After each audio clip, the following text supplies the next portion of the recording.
Moi, je veux dire à personne comment vivre sa vie. Je vais juste parler encore une fois des choses que je remarque. Et je remarque qu'il y a beaucoup d'incohérences dans ce que font les gens par rapport aux choses pour lesquelles ils militent, par rapport aux choses pour lesquelles, entre guillemets, ils sont assez vocaux. Euh, Principalement la paix. Je trouve ça hallucinant, en fait, de voir autant de personnes militer pour la paix et en même temps consommer autant de violence. Moi, je me suis rendu compte que depuis que j'ai commencé à un peu plus réellement me défaire de toute cette programmation, me défaire de toutes ces idées reçues, cette sensation d'être impuissant, d'être passif, de subir un peu les choses qui nous arrivent, d'à quel point euh, le subconscient et les choses qu'on consomme influencent la façon dont on crée notre réalité. Et l'exemple le plus criant ces dernières semaines, ça a été la violence. Je suis devenu beaucoup plus sensible aux contenus qui sont violents, particulièrement les contenus qui sont très graphiques. Je trouve que ces dernières années, et je ne sais pas à partir de quand est-ce que ça a commencé, je dirais peut-être aux alentours de début des années 2010, et si jamais il y avait des séries qui le faisaient déjà avant, vous le corrigerez, mais le niveau de violence dans les séries et le niveau de violence graphique, c'est-à-dire que c'est plus de la violence implicite, c'est plus des piches, des coups de poing, des trucs comme ça, c'est vraiment du gore, vraiment des trucs sur lesquels, voilà, avant il fallait peut-être limite aller, je sais pas, je sais qu'il y a des sites comme Best Gore et tout qui existent, fallait aller sur des sites spécialisés par curiosité morbide, et maintenant en fait, t'as même plus besoin de faire ça. Tout est très accessible. Tu veux voir des têtes coupées, tu veux voir des bras cassés, tu veux voir des yeux crevés, tu veux voir des gens se faire éventrer, des gens se faire trancher la gorge. T'as juste à lancer une série populaire. Et vraiment la série qui m'a fait prendre conscience de ça, c'est la deuxième saison de Squid Game, que j'ai pas terminé, parce qu'en fait j'ai regardé que un truc comme 2 ou 3 épisodes, et dès le premier épisode, je pouvais sentir qu'il y avait quelque chose qui avait changé dans ma perception. Je pouvais sentir que là où auparavant ça me faisait peut-être pas grand-chose, ou à la rigueur, bon, je pense que j'étais, comme malheureusement beaucoup d'entre nous, pas mal désensibilisé à tout ça, en ayant consommé de la violence dans les jeux vidéo, dans les séries, dans la musique aussi.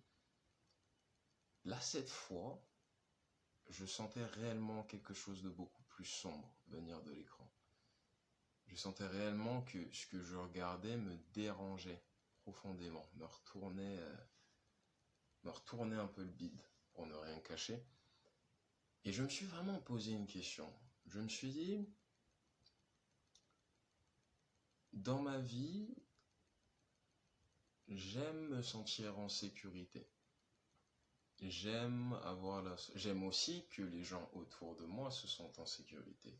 J'aime avoir cette sensation de paix autour de moi, de pouvoir me balader dans certains endroits et de, voilà, juste profiter de mon existence, que ce soit dans la forêt, me poser sur un banc public, tout ça. C'est ce qui participe à mon équilibre. Mais à l'inverse, dans les contenus que beaucoup d'entre nous consomment, il y a des choses qu'on n'inviterait pas dans notre réalité si on nous laissait le choix. Je pense que c'est quelque chose que tout le monde cherche, une sensation de bien-être, de sérénité, en tout cas à un moment de sa vie, cette forme d'apaisement entre guillemets. Et c'est d'ailleurs à ça qu'on a l'impression que répondent beaucoup de nos désirs. Cette idée que la prochaine carotte sera la bonne et que même si entre guillemets t'es pas dans une situation qui est confortable sur le moment, le truc que tu désires en ce moment va faire partie du chemin vers cet apaisement. Et pour revenir à ce que je disais tout à l'heure, parce que j'ai pas envie de m'éperpiller et de faire une vidéo trop longue, le paradoxe, il est là. Genre vraiment, il m'est apparu de façon assez criante. Je veux de la paix, je veux du calme, je veux qu'on respecte mes limites, je veux respecter les limites des autres.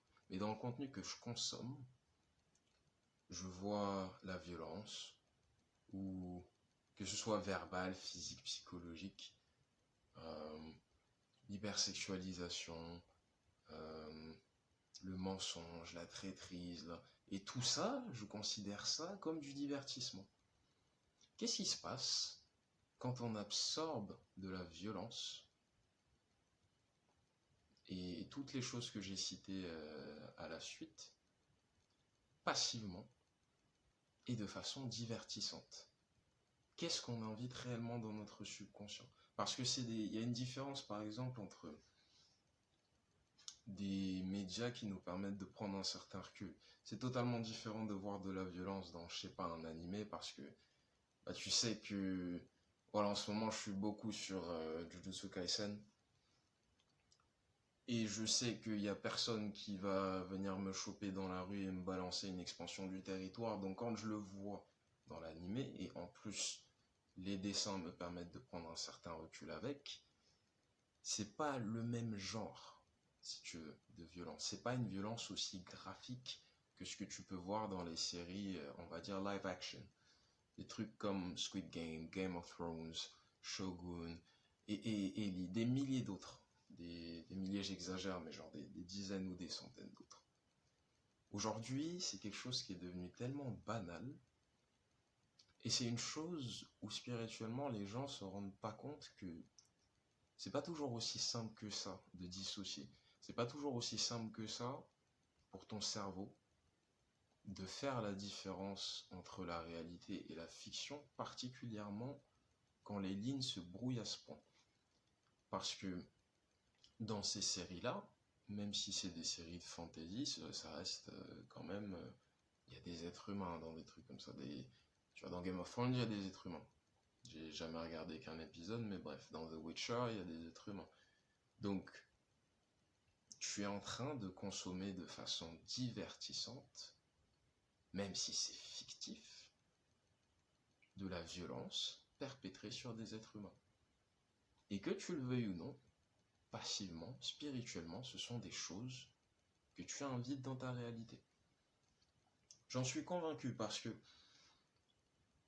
mine de rien, je pense que c'est pas un hasard que ma perception ait changé à partir du moment où j'ai cessé de consommer ces contenus de façon régulière et que je suis revenu à une forme de stase et d'équilibre en ce qui concerne la violence.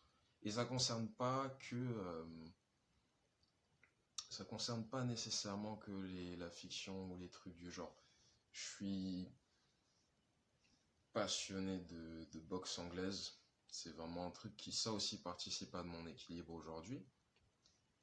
Mais c'est vrai que quand je regarde les combats, je me dis quand même, mec, je suis en train de regarder deux personnes se foutre sur la gueule pour mon divertissement. Mettre leur vie en jeu, hein. Faut pas s'y tromper. C'est pas parce que y a des gants ou il y a un arbitre ou il y a un corps médical que ta vie n'est pas en jeu. Ta vie est en jeu. Et c'est pareil pour le MMA. C'est pas parce que les mecs se battent pas avec des lances et des haches qu'ils mettent pas leur vie en jeu. Et aujourd'hui, c'est divertissant pour les gens. Personnellement, en ce qui concerne la boxe, moi, je fais pas de compétition. Je fais pas de compétition, pourquoi? Parce que, avant tout, j'avais commencé ce sport pour le self-défense. Ça m'a apporté tout un tas de choses, bien plus que ce que j'aurais pu imaginer quand j'ai commencé, que ce soit au niveau de la maîtrise de soi, que ce soit au niveau de... Voilà, c'est un défouloir, et aussi il y a une idée de progression assez exponentielle qui est kiffante, parce que tu galères au départ, mais plus tu franchis ces barrières mentales, plus tu te rends compte de ce que tu peux acquérir en termes de rapidité, de confiance, d'explosivité. Et puis c'est un sport assez complet, je trouve. Mais, par exemple,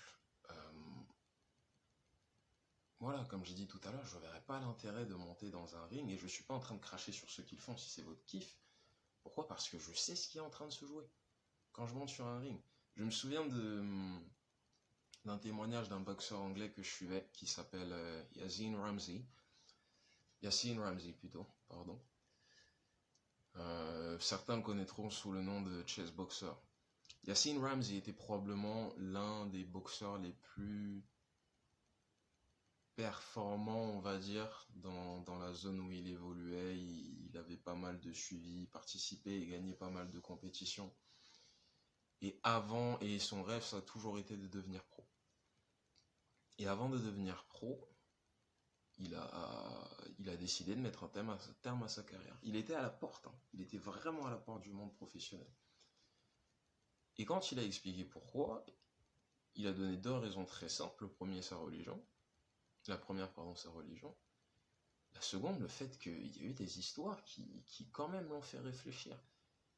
Un gars qui, aux alentours de 23 ans, je crois, est monté dans le ring pour son premier combat et est mort. C'est la réalité de la violence, c'est la réalité des choses qui se passent.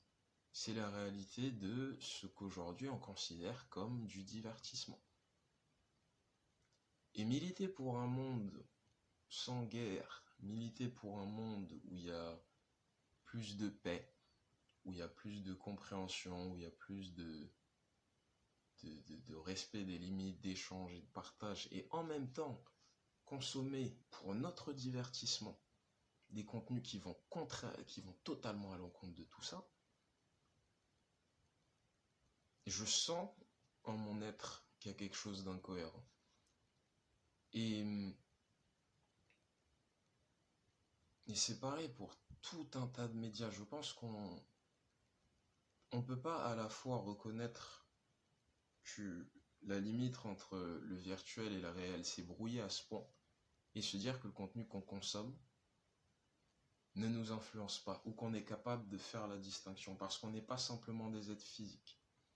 Il y a énormément de choses qui fonctionnent dans cette réalité, et je commence à comprendre, comme un miroir. Tu commences aussi à absorber et émettre les choses que tu consommes. Que ce soit la musique que tu écoutes, que ce soit... Je vais pas le répéter 150 fois, mais aujourd'hui, je ne peux pas voir les choses autrement que comme ça. Et voilà, je ne fais pas cette vidéo pour prêcher ou quoi que ce soit. Mais quand même, je pense qu'il faut se poser la question.